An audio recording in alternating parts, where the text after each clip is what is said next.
Congress. I am also an attorney at law, and I have my suggestions and views on how we should tackle crime. That is where I choose to focus my attention. Whether or not the Minister of National Security does the honorable thing and tenders his resignation because of his, abhorrent failure in the ability to deliver real national security solutions, that's a question for him and his political leader. What I think we need to do is focus on real suggestions, real changes, and real policy that can address the crime problem. Perhaps we can get Mr. Aboud's take on that. Mr. Aboud, do you think we need a change in the Minister of National Security? No, I'm with Kyle on that. The challenge we have as a country is not personal with any individual office holder. It is the tradition in which that office has evolved and the comfort zone that the ministers afford themselves and that their cabinets afford them. So this is not a bad guy, but he was never a brilliant lawyer. The mere fact that he wasn't a brilliant lawyer kind of suggests that he might not be such a brilliant minister of government. But even that I could live with. As long as he's entering a ministry where there's a specific framework of what his duties and responsibilities, where he must bring charisma and structure and form and have a model of leadership. It can't be that,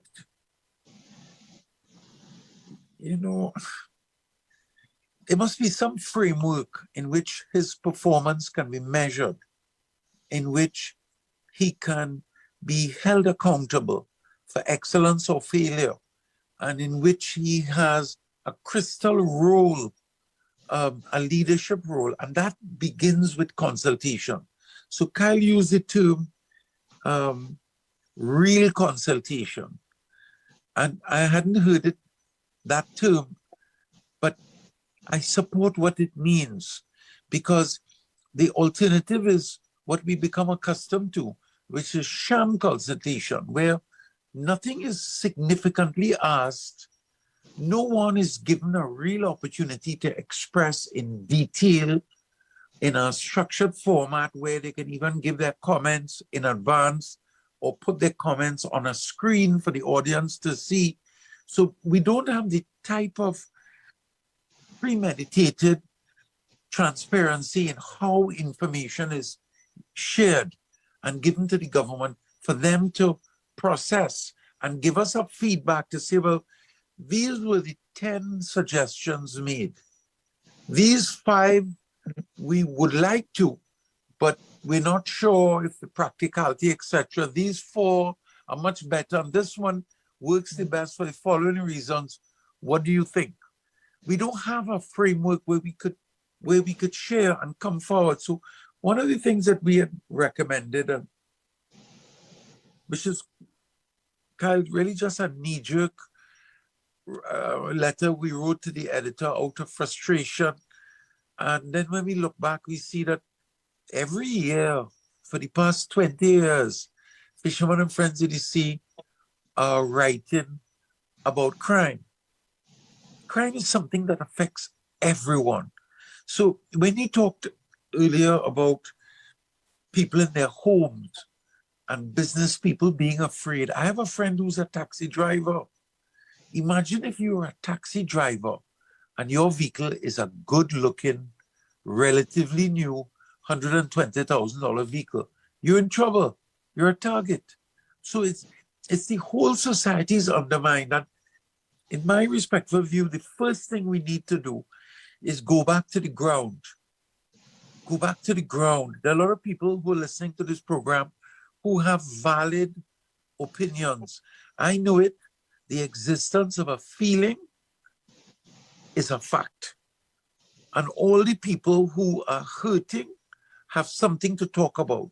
And we as a society have to be able to respond to them, to be sensitive, to incorporate their feeling back into something, rather rather than coming out in public and backing off and saying, well, it's not my, I'm just the minister, I just have $8,000,000,000 a year that I have to spend. And that's all I do. I just spend $8 billion to pay Coast Guard regiment and police. And then I sit back, don't call me. I'm not to blame. That something has to be fundamentally wrong with an elected official backing off in public from his responsibilities while people are at funerals, loved ones murdered, and then a prime minister will come forward and make a statement about the cost of crime. Of course, the cost is, I mean, I don't want to sound like a moron if I say it, but everything has a cost. But what greater cost than life itself? You could talk about the cost of business. All businesses are collapsing. Just go to the malls. Nobody wants to invest in Trinidad. Anybody who has a child is hustling to figure out how could they get their child out. Who wants to live? Just imagine. I mean, I am at least the age of any two of the rest of you. And I'm telling you that 20 years ago, we never even dreamed Trinidad could be like this. So I wanna follow up with that. I want to follow up and ask you what you think what are the key factors that would have contributed to the high crime right now? Because you're saying that it wasn't so, and now you couldn't dream it would be like how it is right now, and it is that way now. From your point of view, what are some of the key factors that contributes to crime, or at least is contributing now? The first thing is that there's no merit system in the civil service. Everybody gets in, you do your time, you get your union, you become permanent, you're untouchable. You don't have to work. You don't have to prove yourself in any merit system. It's just like the school teachers. They are guaranteed their salary, whether all the students fail or all pass. So it's only good fortune that we've had some of our schools and some of our principals, Anna Mahis is one for sure, that have instituted a discipline in their institutions. But for the other 80% of the country, they're left adrift to their own means. Parents working hard during the day, expecting their children to get an education and getting a miseducation. So contributing factor is that everything adds up. Everything adds up. When Mervyn D'Souza and Errol Mahabir and John O'Halloran were inflating the cost of every imaginable thing, they set the stage. The post-independence era was set by a bunch of vagabonds who people today tell me is the father of the nation. But they were the rapists of the nations that instituted a mental framework where it was okay to be dishonest, as long as you're not as dishonest as John O'Halloran. You could get by. So we have a culture, not of mediocrity. It's a culture of excellence, but the wrong excellence.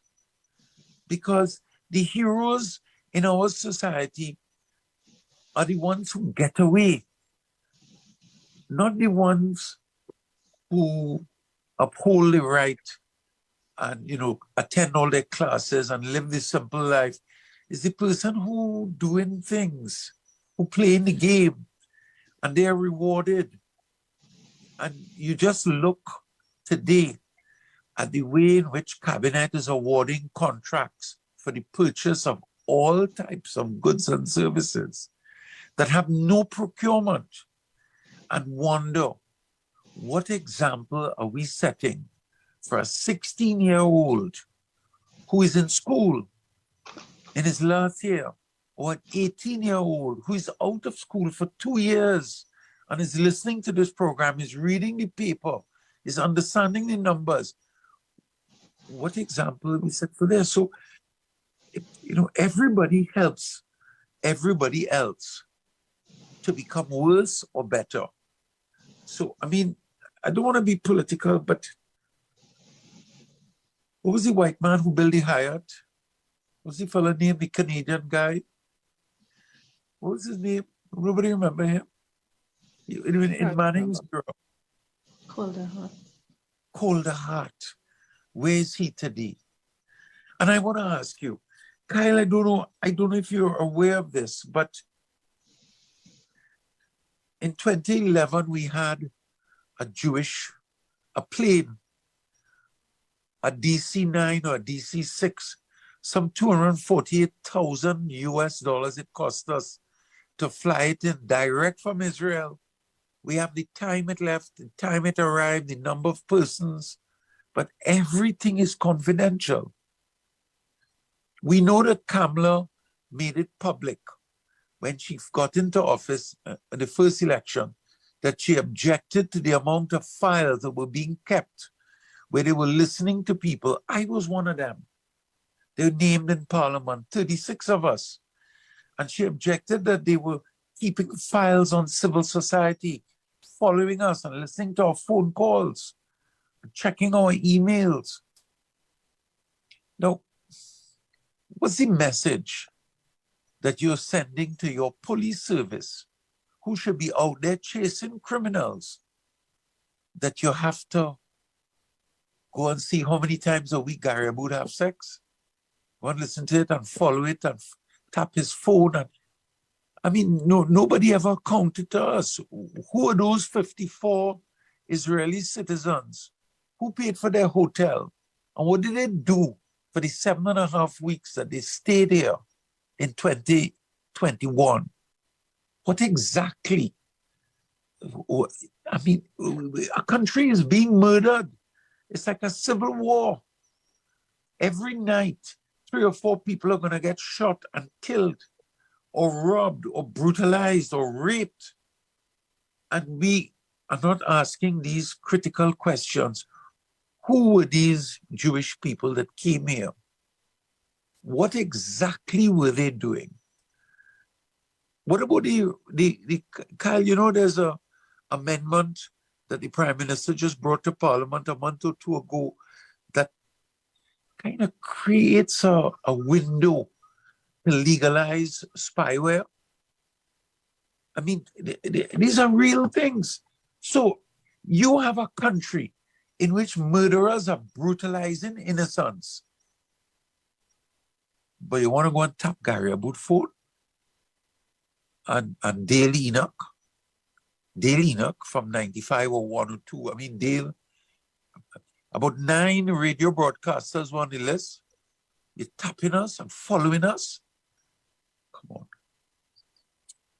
Attorney thing. So, I'm sorry, Mr. Buddha. I mean, you can continue if, all right. Attorney thing, I'd like to pose this question to you. We have the opposition proposing to create a home invasion offense in law with a 25-year jail penalty and also a stand your ground legal principle.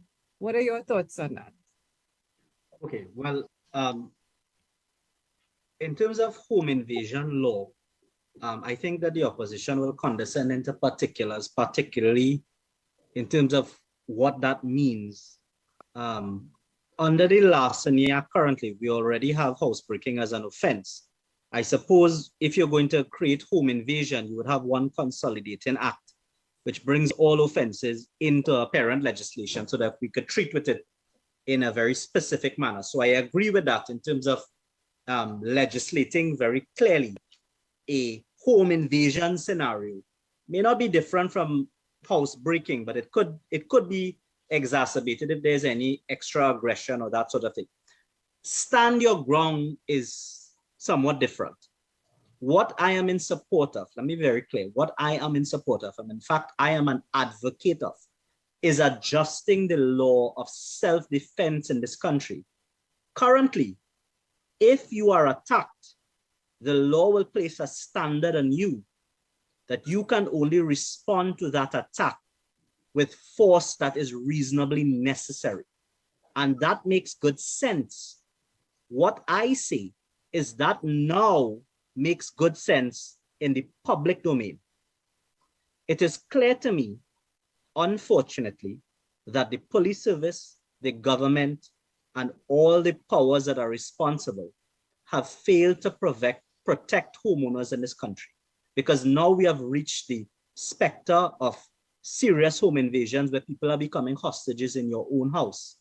I am advocating a change in the self-defense law, that if someone enters into my home to do wrong to me or to my family or to my property, I need not consider that force is reasonably necessary. I should be able to kill you in defense of my home or my property, or seriously maim you or incapacitate you without having to consider what is reasonably necessary or what is reasonable force. Let me say that again so that it is very clear. I am advocating a change in the self-defense policy and law, that I no longer need to consider what is reasonably necessary. If an intruder enters my home, interferes with my family or my property, if you enter my home to burgle or to do any criminal activity, I should be able to kill you without remorse or without legal consequence. And that is where, in terms of stand your ground, as it is eloquently framed by Ms. Mpho-Bisesa, Senior Counsel, I would put it specifically like that, that we need to adjust the self-defense law to that effect, with all due respect. If you enter my home to do wrong, you risk your life. And that is, in my view, well, it won't be a sufficient deterrent, but at least it would be a deterrent to those who think that they could breach the sanctity of the homes of law-abiding citizens in this country.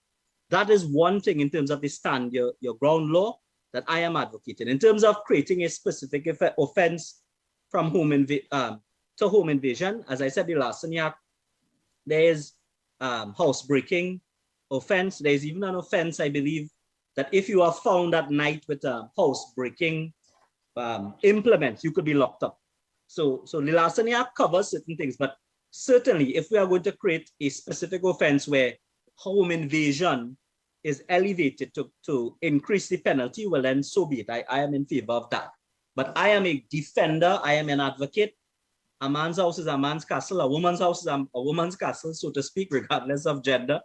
I am an advocate of that, and I am an advocate of protecting the home, because it is the one last refuge in this society that is plagued with criminality for the ordinary citizen.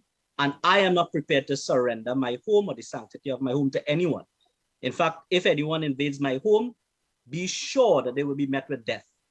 That is my position. Whether or not the law tells me reasonably necessary or not, they won't come out alive. That is my position. And I want that to be made law. Mr. Taklal Singh, we saw where the newly appointed Commissioner of Police, Ms. Ula Christopher, has suspended the firearm user's license. Now, we live in a society where criminals, they are equipped, they have the best highly powered rifles and whatnot, and it seemed very accessible on the street. You could get a gun very easy. What are your thoughts on that? What are your thoughts on the suspension of the FUL? Well, I think what happened. Let me declare my interest, so to speak. Right, I represent both FUL holders and firearm dealers in this country, so that just to let the population know, if they sense any bias in me, you could take it as that. But you know, I am a lawyer, so I represent all persons. Once you have a viable case. So I think what happened is that the Commissioner of Police suspended a certain individual's FUL license, and that was published in the Gazette. That doesn't mean that she suspended all FUL licenses. But what I do know is that there is a policy, and I think this is what you may be alluding to, where She suspended the issuing of new license as well. Right, good. So that I was about to get to it, exactly. What I think has happened is that there has been a stop or stay in terms of the issuing of new licenses and the processing of existing applications. That is absolute madness, to put it, respectfully. Well, not respectfully, but to put it expressively. The law under the the Firearms Act allows any citizen to apply for a firearm. That is a legal right.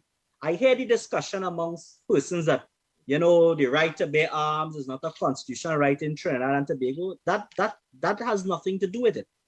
The law says that any citizen can apply for a firearm, a legal firearm. You therefore have a legal right to be considered for eligibility to own a firearm to protect yourselves. So there's no issue of constitutional rights or constitutionalism there.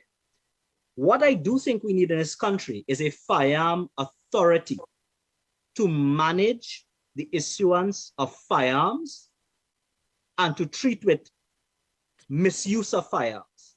I do not advocate that a firearm authority should be under the hand of any minister or political authority.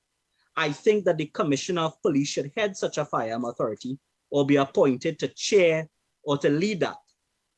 But the problem from my experience treating with persons who are applying for firearms is that the delay comes in processing your application. Because when you put in an application, the police have to visit your home, they have to talk to your neighbors, they have to investigate your house, they have to see if you're suitable, they have to do a character check, etc., etc. When you do all of those things, there's a large delay, and then somewhere along the line, it gets held up. And I think sometimes it gets held up because certain police officers want to benefit personally to allow you to get your firearm. So there's corruption in the system. What I think needs to happen is that you have to create a firearm authority to deal with applications efficiently, bring them to the attention of the Commissioner of Police, who will then either reject or grant the applications in an expeditious manner. We saw one case where you had a person awaiting a firearm license who was killed. I remember reading that or seeing that on as a WhatsApp chat. If that is true, that is unfortunate. That means that person perceived or sensed the risk, sensed that he was at risk, applied for a firearm to protect himself, was never given the benefit of same, was never given the protection of law, because the law allows you to apply for a firearm, and has lost his life. And let me frame it again like this. It is clear to all now, and I say this with the greatest of respect, and it's not meant to condemn anybody. It's to assess the situation as it is. The police, who I respect, and I respect many police officers in this country, the police have unfortunately not succeeded to an acceptable level, or has failed, as some would put it, to protect citizens in this country. People are losing their lives. What you have to do is not get on some song and dance about suing gun manufacturers in America.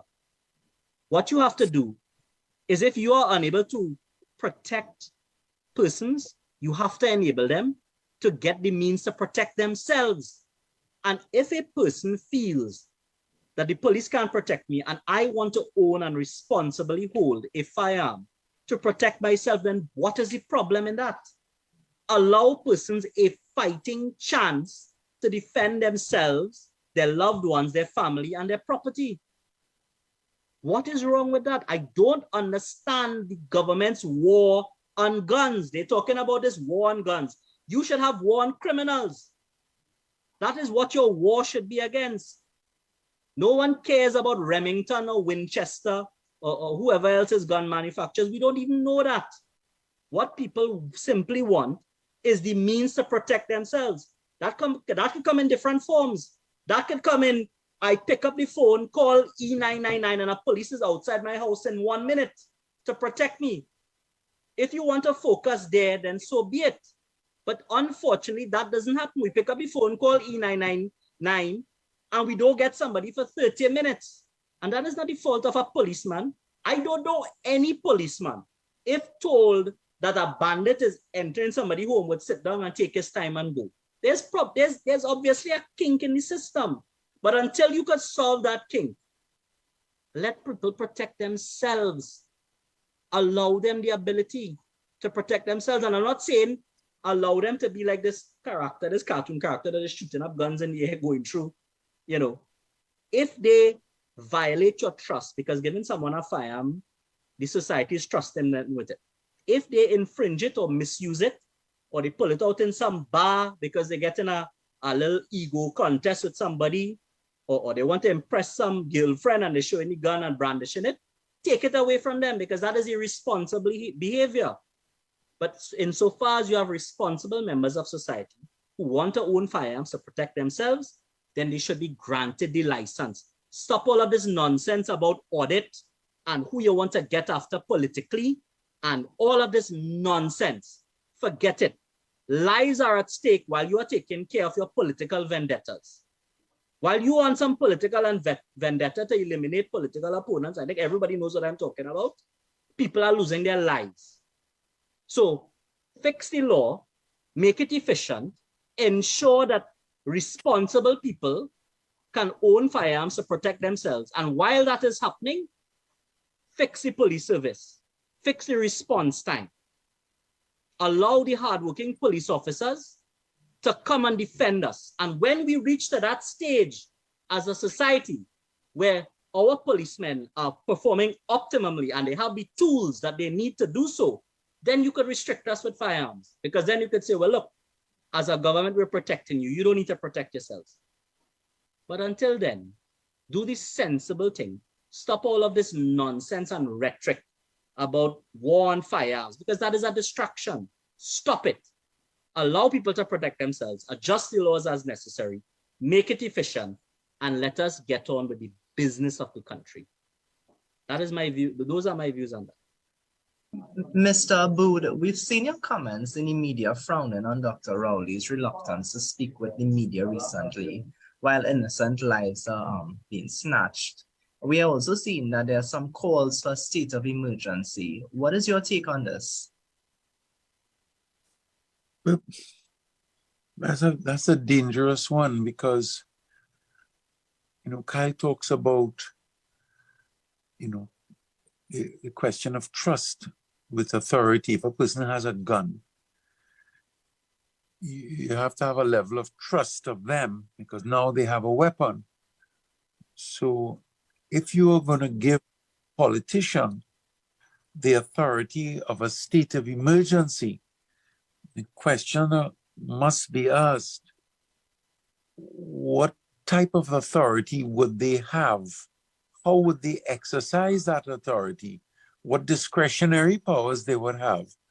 And would they be able to use it against vulnerable or innocent people who are not really the target or the purpose of why you had the state of emergency? But all things being equal, if we had a government that had shown itself not to be headhunting those who it considers to be obstructionists or opposition, then certainly a limited state of emergency would give the police a level of immediate authority to search and enter, and search as necessary. So the idea of a limited state of emergency is what we had recommended. But more than that, we thought that, you know, all these business associations have a vested interest, a financial interest in the protection of the national economy. And all businesses, I mean, I don't know a single business that isn't reeling under this high crime anxiety, this shroud of fear that we put on with our clothing every morning. Everybody's afraid.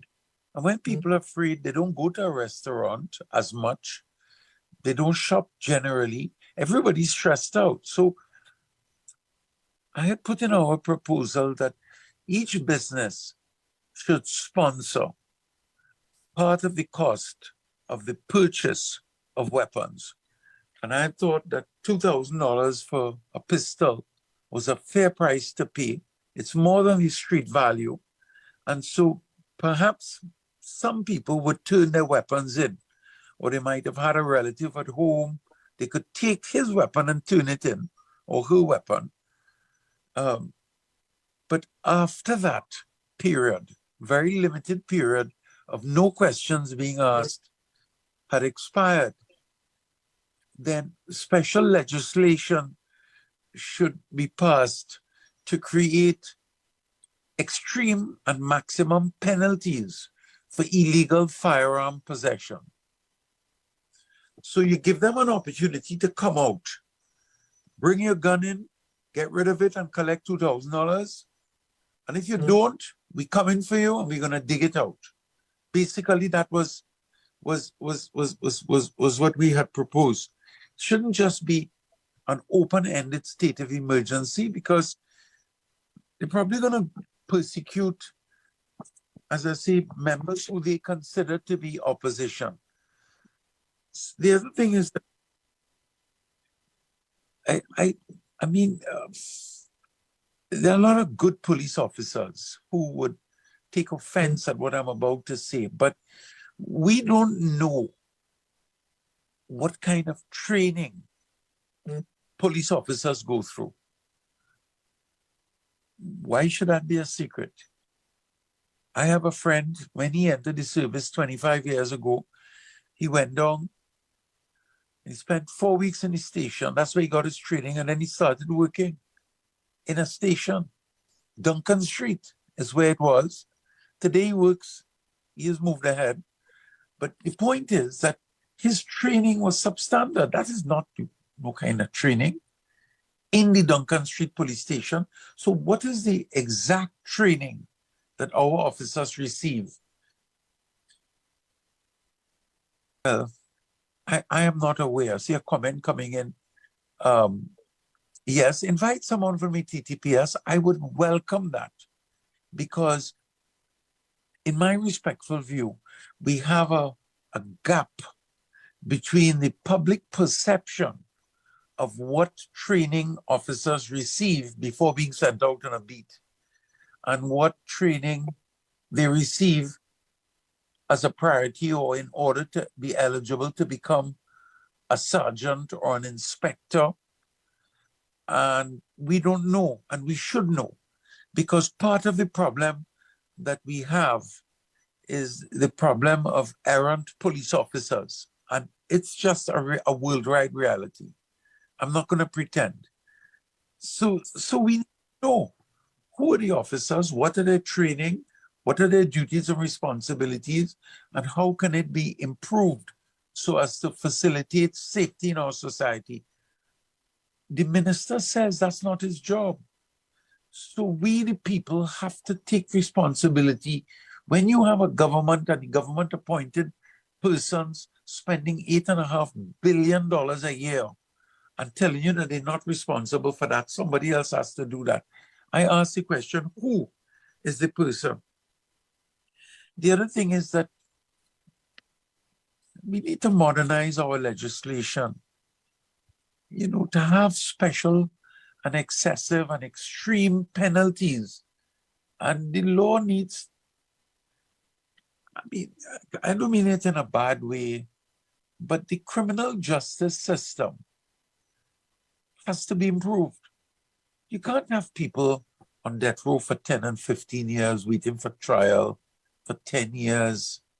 And then you have so many situations of mistrial where people have to be, you know, sent back out into the society. They're guilty, but they have to be released because there's some little technicality. So we have to examine not just the training and the systems on which officers are trained to execute their job, but the criminal justice system and how it works, how the DPP office functions and succeeds or doesn't succeed, and why.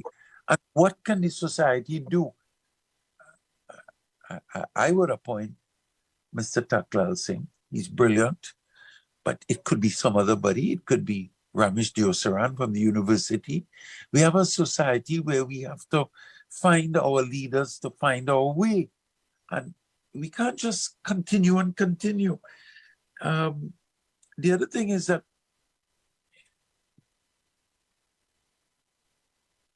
no one is talking about the fact that children go into prison the first time and are able to be trained by experts, seasoned experts inside the prison.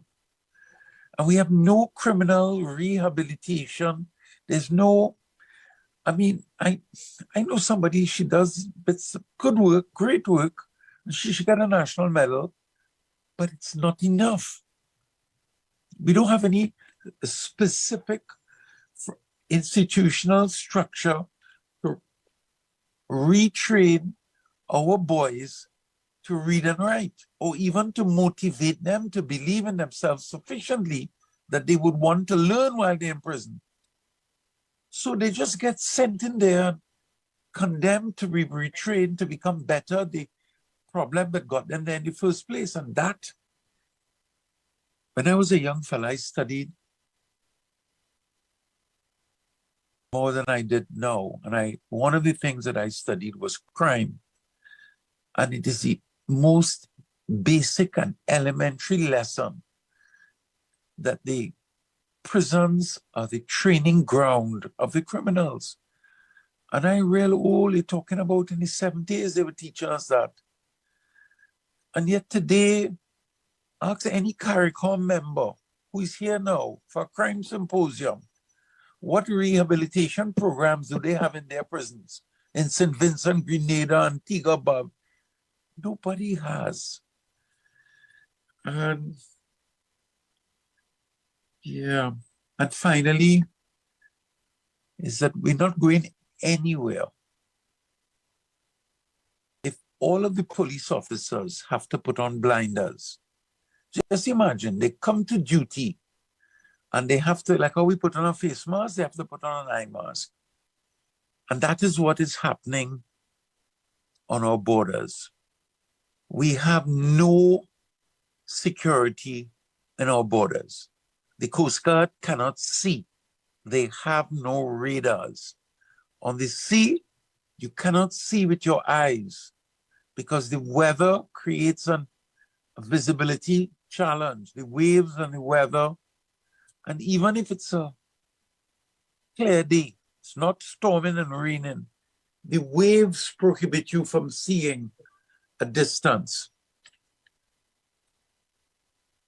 And okay, I am sorry, Carrie, I didn't mean to interrupt you, right?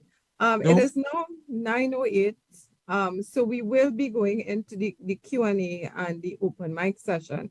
Gary, I'm sorry if I interrupted you and you just want to wrap up. No? Okay, so I'm seeing Ramdev with his hand up. So Ramdev, the floor is yours.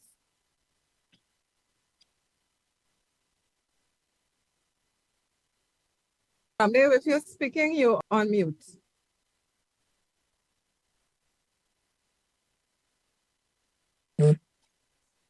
Okay, I think there might be some issue with Ramdev there.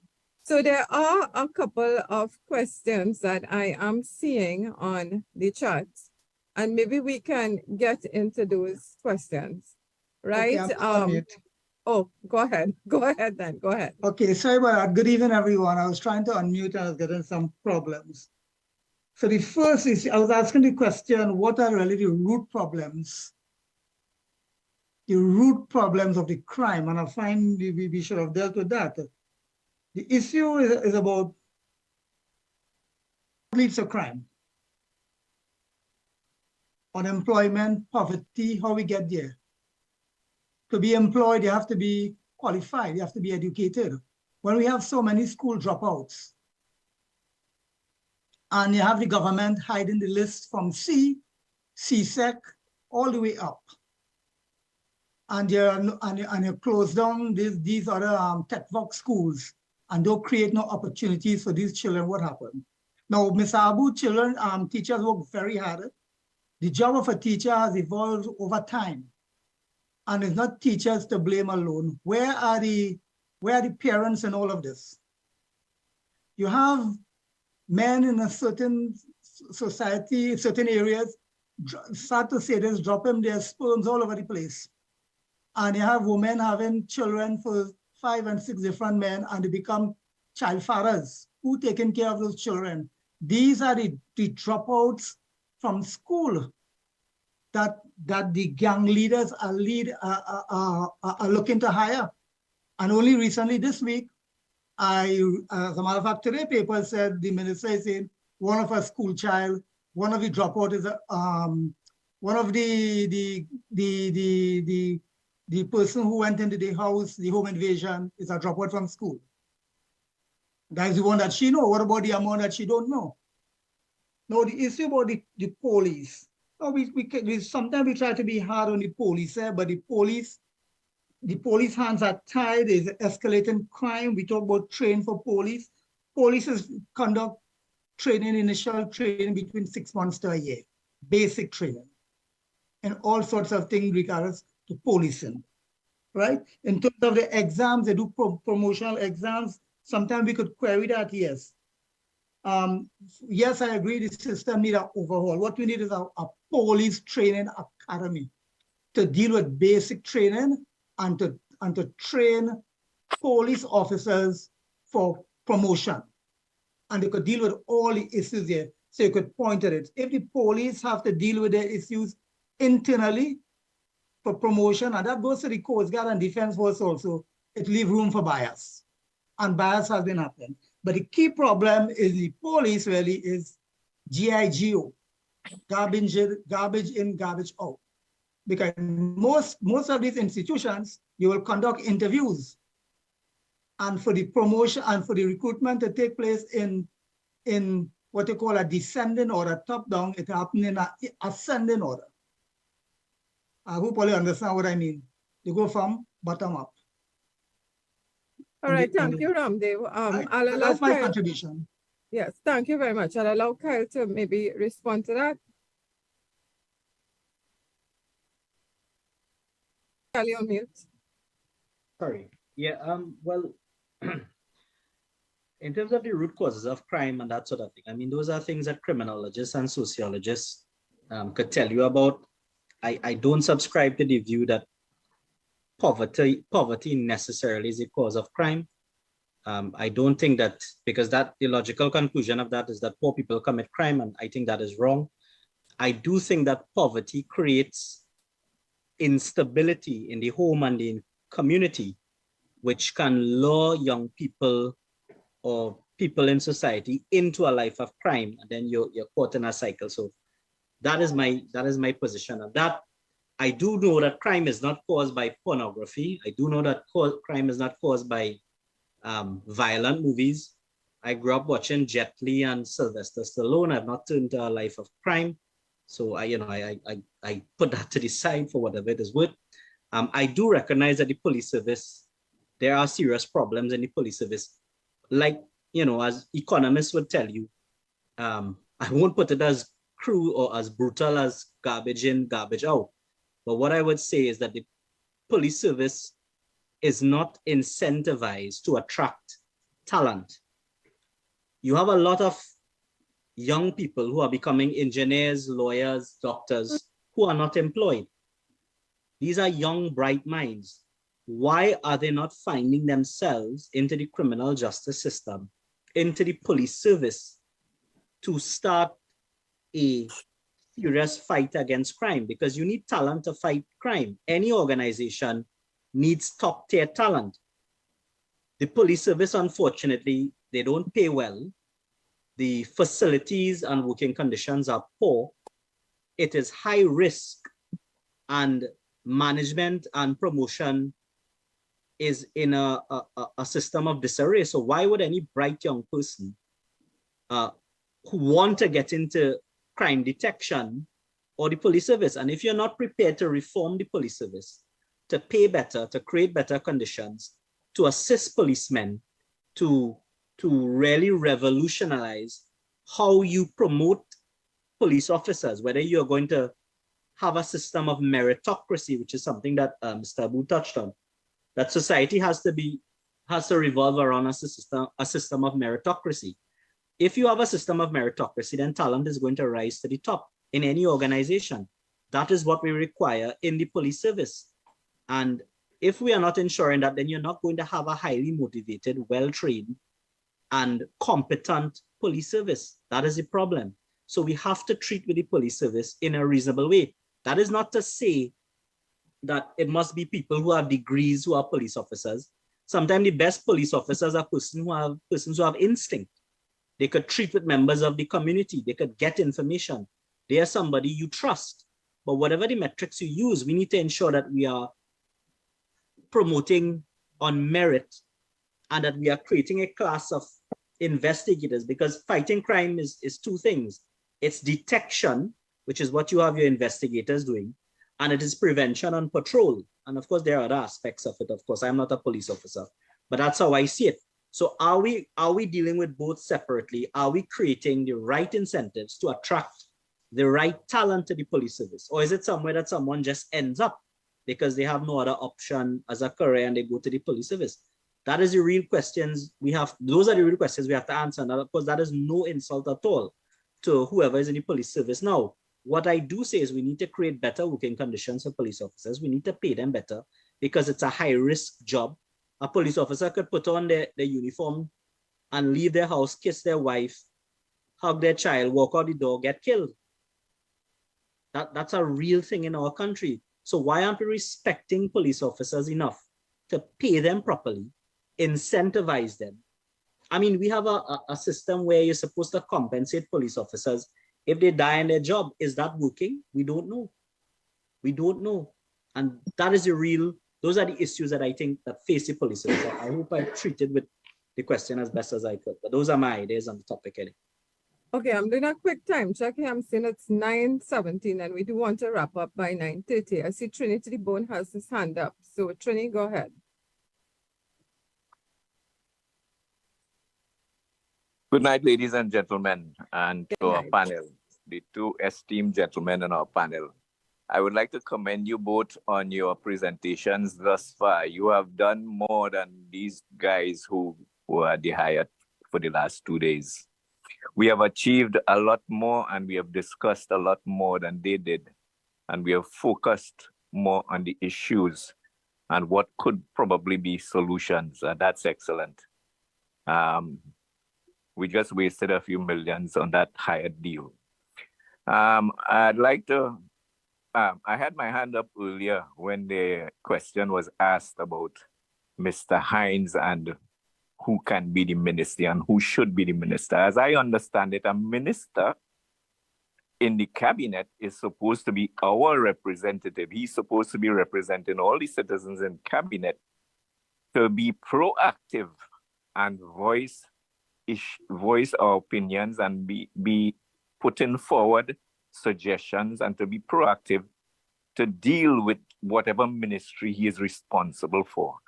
And Mr. Hines, in his history as a minister, and even Mr. Rowley, in their history as a minister, never showed us that they had the competency to serve in that capacity and to be proactive and diligent in the functions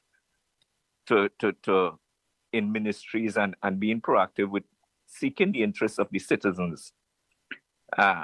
Going back now to our issue on crime, I had a quote here someplace.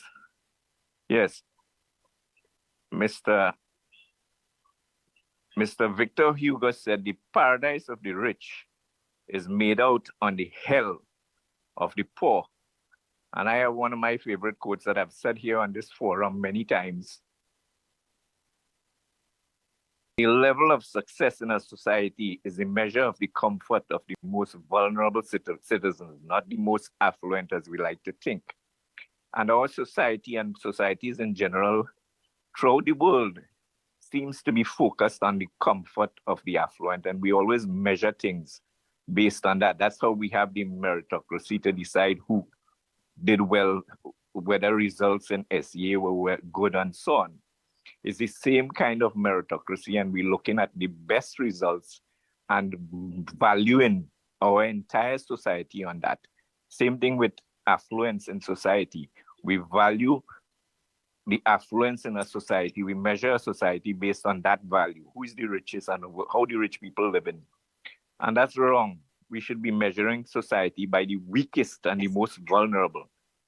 And who are the most vulnerable in our society presently? They're the poor people. They're the children who are born into the homes in the at-risk communities. Now, Dr. Rowley made a statement about the poor and his value system, where he was costing what it costs for what crime costs us. He forgot to mention the future, our future children. For the last 8 years, you have 20,000 children coming out of school every year for the last 8 years. That's 160,000 children who will be our future. That is a huge loss. If they are lost, we are losing a generation. And we have already lost, in the last 67 years, we have already lost 3 generations. We are going to lose a 4th generation because we did nothing. And the policies that the PNM have instituted since 1956 to now, Mr. Abood touched on it. I commend him on his initial talk when he entered the program. He touched on exactly what is the cause. The PNM has had a dependency syndrome on their constituents and on the people that support them. They have made people dependent. They didn't get independence. They became independence of the PNM. And that is what created our system, where we have corruption in everything, in the public service, in the police service, in the army, and everything. That is what created all those misfits that we have in different places, the square pegs in the wrong holes. That is what created that system, and that is what creates crime. Now, coming back to our issue on crime and poverty, when you have people who fall into a system where meritocracy is thrown out the window, and you have people in the police service and the civil service and so on, the PNM encourage people to have a lost society, but basically created in these high-risk groups, in these hotspots, where children are not motivated because they know they could get a job because they have some uncle in the police force and some uncle in the public service. They don't aspire to excel in education. And that is what happened in these communities, these at-risk. Now I'm focusing on the at-risk communities, the communities that we call the hotspots. That is what is happening in those communities. And it is now 4 generations old. It's a culture that has been instilled in the minds of these people, that is how things work. So they don't go to school with the intention to do well. They go to school just so that they can read and write and come out of school and get 5 subjects or 3 subjects. They aim for the bare minimum. That is what happens in those schools. That is why we can't blame the teachers. I used to be a teacher for many years. Granted, it was in a prestige school, but I have friends who worked in Success Lab until when it was there. And they tell me these children really are smart and intelligent children. Those criminals that are running around with guns, they are smart fellas, but they have been brought up in a system that allows them to go that way, that allows them. And we have to correct crime, like Mr. Ramdeo said earlier, at the root cause. What's the root cause of crime? The root cause of crime is poverty and people in a society that where criminality is accepted. One of the speakers in the forum spoke about that. I can't remember who it was. Okay, Trini, we have 5 minutes left, right? So I just want to, sorry to interrupt, but we are looking to close off, right? I would like to pass your comments over to Gary so that Gary could respond to them. And Gary, maybe you can also give us your closing remarks. But I really enjoyed the school teacher because I thought he had taught me. But I kind of I'm leaning towards sympathy with the position that Kyle had expressed, which is that poverty does not cause crime. And that is terrible to even think that. That is saying that so many decent people, in my opinion, the more poorer, the more decent. It's quite the reverse of the acceptance. Well, you know, if there's poverty, there's crime. And when I was a young man, I worked in India at length, and India back in the 80s was much poorer than it is now. And it was very safe, very safe. And at that time, I dispelled that notion that poverty causes crime, because people that were hungry and malnourished would not consider taking a watch or a jewel or nothing like that. Likewise with Haiti. People talk about Haiti and Haiti and Haiti. Haitians, as poor as they are, the most decent, God-fearing people in CARICOM as I know it. And I've traveled extensively and worked in Haiti as well. The root problem of crime, in my respectful view, is example. That if you see someone who's doing it, and they're driving a Mercedes, and they have 3 vehicles to escort them, and they're giving everybody in the society a wink because they're stealing better than everybody else, inside and outside of Parliament, then it's like having a religious leader fornicating with his following. It demoralizes the team. And for those who believe, you become disillusioned and you leave. And in this instance, you leave the society and the hope of the society as being a moral society where upstanding people can have a future, and you either want to get out of the country to a place where you could feel safe and clean, or you become corrupt. The other thing is that the first caller that called in, and I must say that I also was a school teacher for a short period of my life. And I take real offense at my comments about school teachers that do not pay a price for absenteeism, because they are not the school teachers like the 2 who called in tonight. They are not. But they have populated the service, and they have infiltrated the public school system, where they go under the radar and they're injuring our society. And the sooner we, the good ones amongst us, condemn it, the faster, the better for the rest of us. So I'm sorry. I'm sorry for all of the good teachers. The other thing that I'll make it my last comment.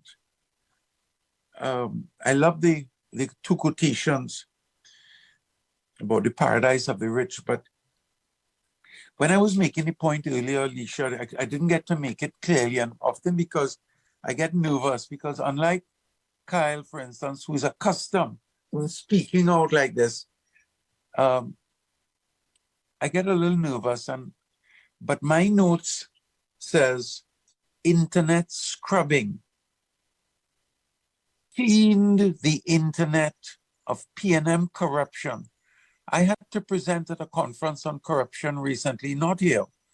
And I started doing research into papers that I had read in the 70s and 80s and 90s. Because my argument is that corruption is no longer a government problem. It's an institution. It's integrated into part of our culture, where nurses in the hospital steal toilet paper because they can do it. It's something that we do because we can do and get away with it.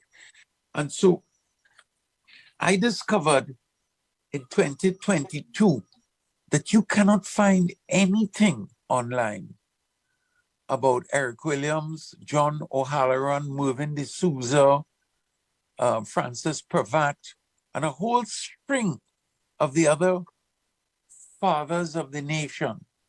It has been scrubbed. And then on March the 5th of this year, Mark Besant wrote a full-page article.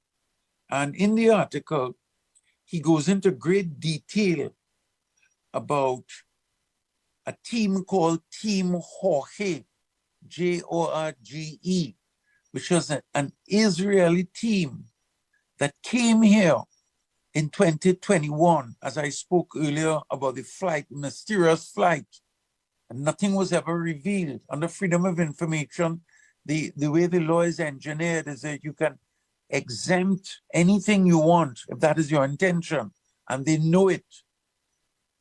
But this particular interview of Mark Besant, published on March the 5th, he goes into detail where he interviewed a senior person of Jorge, this company, and the person admits manipulating 33 presidential campaigns worldwide. You see, they go online and they do secret things that no one is aware of. They plan things, they remove things, they create a...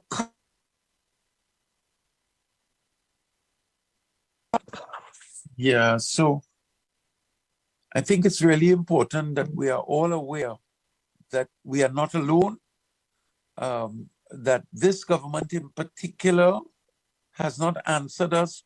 Who are these Jewish people that came here? What is the work that we, the taxpayers of this country, paid them to do? And how does it serve this nation in terms of the crisis that we face in terms of crime?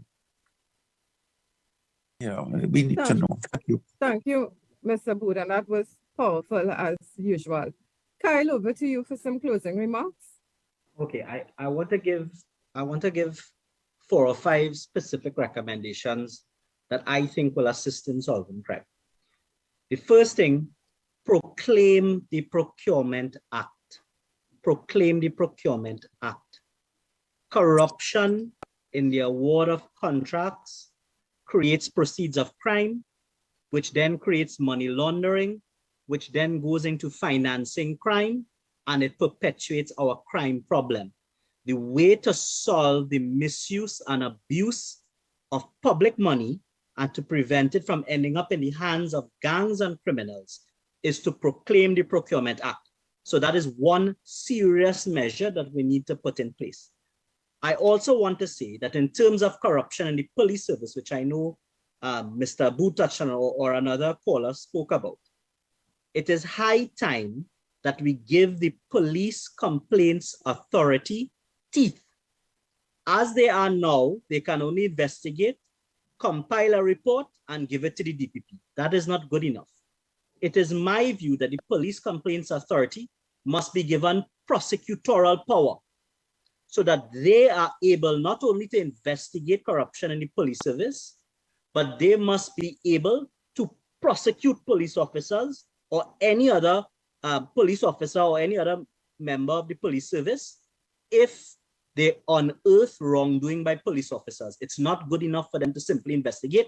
They must be given prosecutorial powers. That is another measure which I would say. The third thing, in terms of the criminal justice system, which I know Mr. Aboud spoke about, we need to get real about the criminal justice system. There is a serious backlog now. If anybody ever studied Greek mythology, you would know about Hercules. I think it's his 5th labor, where he had to clean out the Aegean stable, right? That is the problem that we face now in the criminal justice system. We have an Aegean stable. It needs to be cleaned out. So what I would suggest to the government, crime is a serious problem. We can't deal with criminals. We can't treat with them quickly unless we could deal with prosecuting them in the courts quickly. You don't have to deal with all of this debate about bail for murderers, etc. If you are able to detect crime, charge them, prosecute, and have a trial within 6 months. The reason we can't do that is because the criminal justice system is backlogged. So what I want to say, the Chief Justice, the Attorney General, the DPP, the Prime Minister, and the Minister of National Security needs to get together and say, listen, for the next 2 or 3 years, we need to jumpstart or jolt the criminal justice system. Let us hire 20 extra judges. If we have to get them from abroad or other CARICOM countries, let's get them. Let's get 20 or 30 other judges. Let us set up 20 or 30 other criminal courts. Let us invite prosecutors and other defense attorneys here, and let us start trying and convicting or exonerating persons who are charged with crime in this country. Let us spend 2 or 3 years, get the backlog cleared out. Let us finance it, spend the millions or billions of dollars if we have to get it done. And let us reset the criminal justice system so that if someone in 2 or 3 years is accused of a crime, they are charged, they're able to have their trial within a 6-month period and get it done with.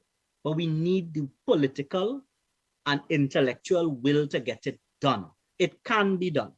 It can be done. Where there is a will, there is a way. Get together, let us treat with those issues. And I think those are 3 tangible situations, apart from the other things I've said about the adjustments of the self-defense law, about the stand your ground, about the other things that we can do to immediately start to treat with the criminal problem in our country. Thank you, Kyle. And I'm listening to these closing remarks and feeling like we're now starting to talk. So, I'm seeing a part 2 of this in my mind already. Shanta, a few remarks from you? Thanks, Lisha. No, I just want to thank our guests, Attorney at Law 𝗙𝗚𝗟𝗓𝗏 and businessman Ghari Aboud for coming on our program tonight. And it's always a productive conversation, especially one in which that affects everyone, not just one person. And again, guys, thank you. And you all are no strangers to us, so we always are happy when you accept our invitation to be here. Thanks, guys. Thank you very All right, much. but before I pass you all over to our PRO to close off, I just want to say that this has to be one of the most invigorating, powerful conversations I think we have had since we first started. And I want to agree with Trini to the bone, I believe, who said probably we got more value here than the entire 2-day symposium that there was at the Hyatt. And there were actually next time, I think next time we could do this in the Hyatt, Lisha. So all right. I was picking up that bill, but okay. Right. But I really, from the bottom of my heart, and the Corpus Foundation, everybody who's tuned in, I want to thank Kyle and Ghari for coming here and sharing your knowledge and insight and opinions and so on with us. We had well over 100 people who stayed live with us right throughout the entire program. So I also want to thank those people for their interest, and I certainly hope the program would have been useful to you, our viewers. So on that note, let me now pass you over to Chris, who will close off. Thank you. It is clear that addressing crime requires a multifaceted approach. And tonight, I think we would have touched on some of the issues, of course. I'm glad that Attorney 𝗙𝗏𝗚𝗛𝗃 would have discussed the criminal justice system when you were closing. And I think that was something that was almost missing from the conversation. And of course, ensuring accountability among government officials is something that we need to do as citizens who participate in a democracy and who would vote. We hope that this conversation would have shed some light on some of the issues surrounding Trinidad and Tobago at this time. Of course, this would have been, I think, episode 14 of season 2 on crime fighting strategies. So we hope to see you with us next week for the same time, perhaps the same people, well, the same moderators, maybe different guests.